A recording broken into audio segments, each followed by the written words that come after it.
اور آپ کو پتہ نا ایک حدیث پاک بھی ہے رسول پاک صلی اللہ علیہ وسلم کی، القاسب و حبیب اللہ، کہ جو محنت کرتا ہے وہ اللہ کو پیارا ہے۔ تو اس نے مصطفیٰ کمال نے کہا کہ ایک ہی عزت کا معیار ہے اور وہ ہے ایفرٹ کا، جو محنتی ہوگا اس کی عزت کی جائے گی۔ دا ورڈ پاشا واز اوبالشڈ، لفظ پاشا ختم کیا گیا۔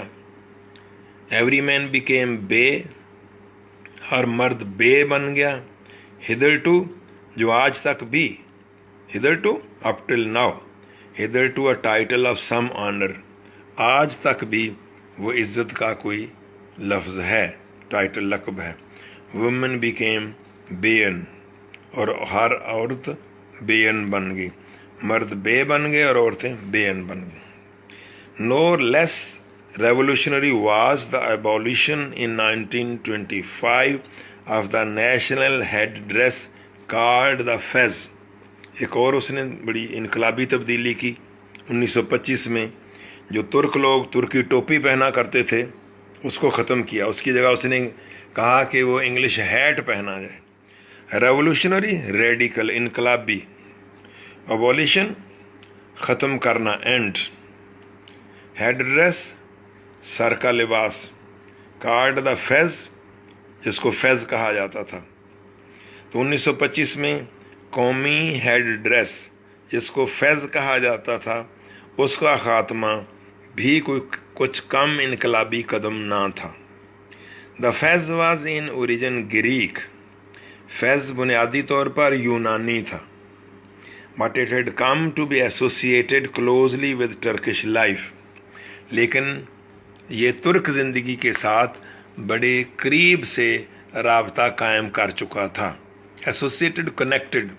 اسٹوڈنٹس، آپ کو پتہ ہوگا کہ شیروانی اب پاکستان کا اسلامی ڈریس بن چکا ہے، لیکن شیروانی شاید اگر غور کیا جائے تو پیورلی اسلامک ڈریس تو نہیں ہے۔ کبھی کسی ہمارے پیغمبر پاک نے یا صحابی نے یا اسلام میں تو ایسی کوئی چیز نہیں، تو یہ انڈین تھا، وہاں سے آ گیا اور اب یہ اسلامک ہو گیا، وہ نہیں پہن رہے، ہم پہن رہے ہیں، تو اس طرح سے کوئی سمبل بن جاتا ہے۔ تو فیض اصل میں ترکی تھا، لیکن اصل میں یونانی تھا، لیکن بعد میں یہ ترک زندگی کے ساتھ وابستہ ہو گیا۔ when the wearing of hats was made compulsory، جب ہیٹ کا پہننا لازمی قرار دیا گیا، there were barely enough to go round، to go round کافی ہونا، پورے آنا۔ مثلا آپ نے کہنا ہو کیا گھر میں اتنا دودھ ہے کہ مہمانوں کو پورا آ جائے گا، تو آپ کہیں گے کہ is there milk enough to go round for the guests, the milk will go round for the guest کا معنی کافی ہوگا۔ تو جب ہیٹ پہننا لازمی قرار دیا گیا تو اب ہیٹ اتنے مل نہیں رہے تھے کہ وہ کافی ہو سکیں، لوگوں میں پورے آ سکیں، so that the houses of the foreigners were ransacked، اور اس طرح ہوا کہ غیر ملکی جو یہاں سے امریکنز، گریکس اور آرمینینز نکلے تھے ان کے گھروں کو چھان مارا گیا۔ رینسیک تلاش کرنا، تلاشی لینا، لفظ پہلے بھی پڑھا ہے۔ And mean even went about in Paris models, حتیٰ کہ مرد پیرس کے نمونوں کے ہیٹ بھی پہننے لگے۔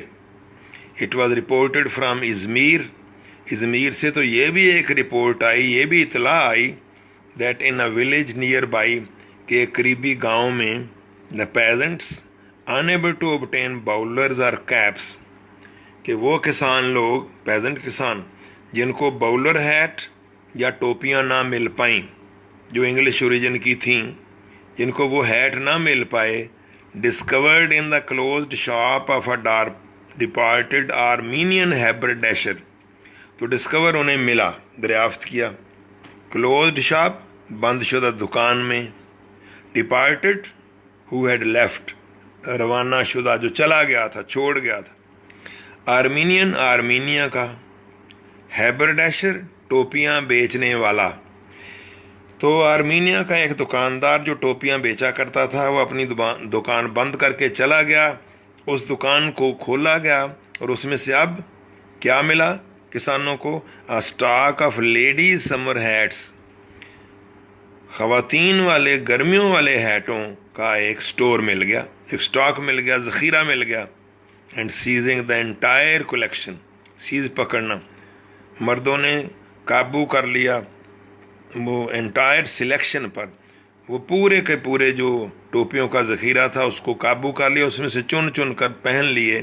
وور دیم، انہوں نے وہ ہیٹ پہنے، ریبنز جن میں فیتے لگے ہوئے تھے، فیدرز پر وغیرہ لگے ہوئے تھے، اینڈ آل، اور اس طرح کی ساری چیزیں.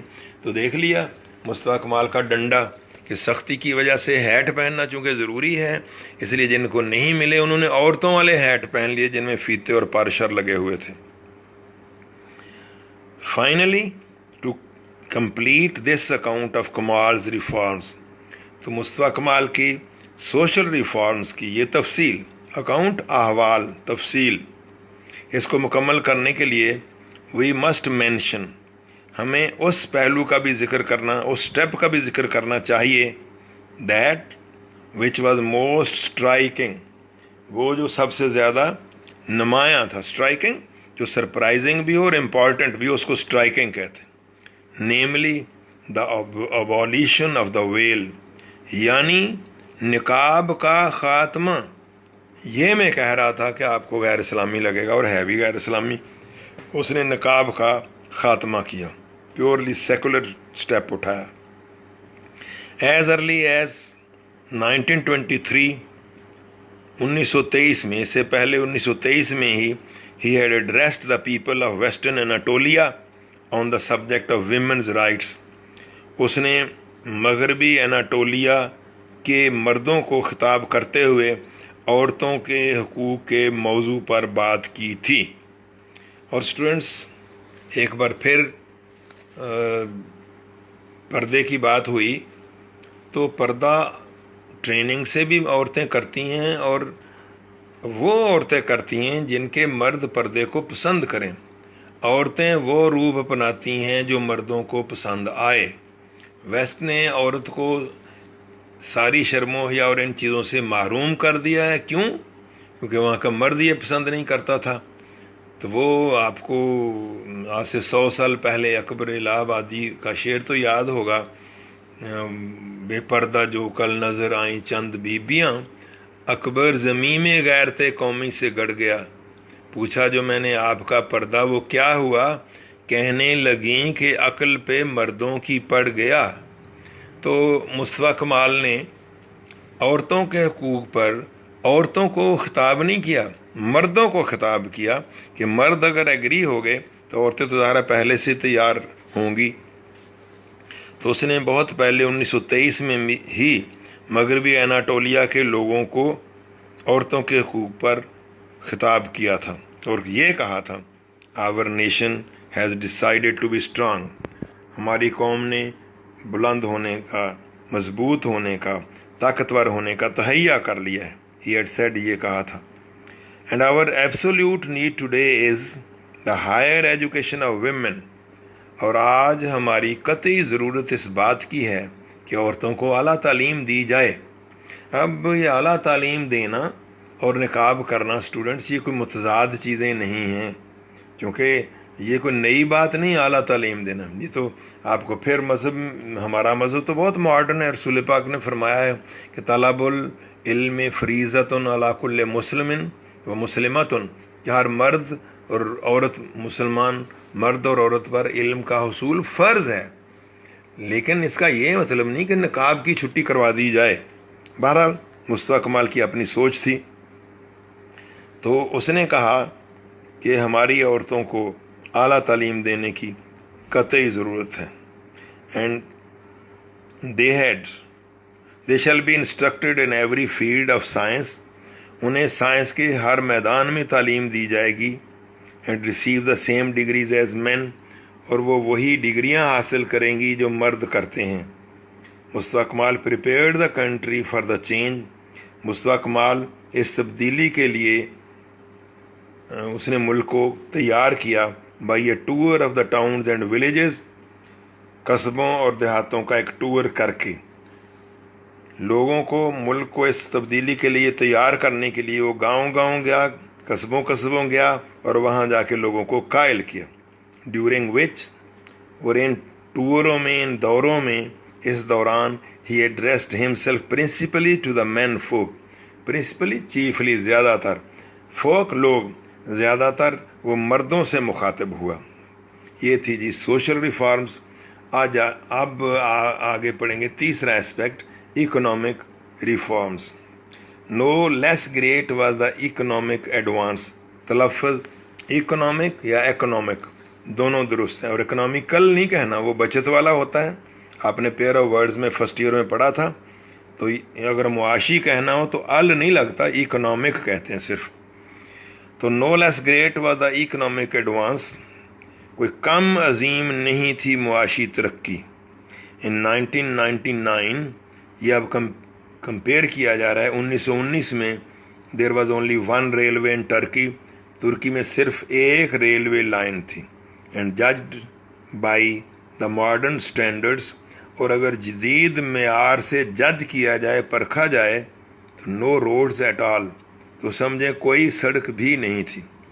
مصطفیٰ Kemal inaugurated great development and construction schemes, inaugurate افتتاح کرنا، شروع کرنا، اسٹارٹڈ، ڈیولپمنٹ ترقیاتی، کنسٹرکشن تعمیراتی، اسکیمز منصوبے۔ مصطفیٰ کمال نے بہت بڑے بڑے ترقیاتی اور تعمیراتی منصوبوں کا آغاز کیا، both for railways and motor roads, railway کے لیے اور موٹر والی سڑکوں کے لیے۔ In 1919 there were 150 factories in Turkey, 1919 میں ترکی میں صرف 150 کارخانے تھے۔ ان 1933 اور آگے دیکھیں صرف 13 سال میں، حالانکہ 13-14 نہیں کہنی چاہیے، 5-6 سال تو جنگ کی کیفیت رہی ہے، تو سمجھیں کہ ایک عشرے میں کہہ لیجئے۔ تو 1933 میں 2000 یہ تعداد 150 سے بڑھ کر 2000 ہو چکی تھی۔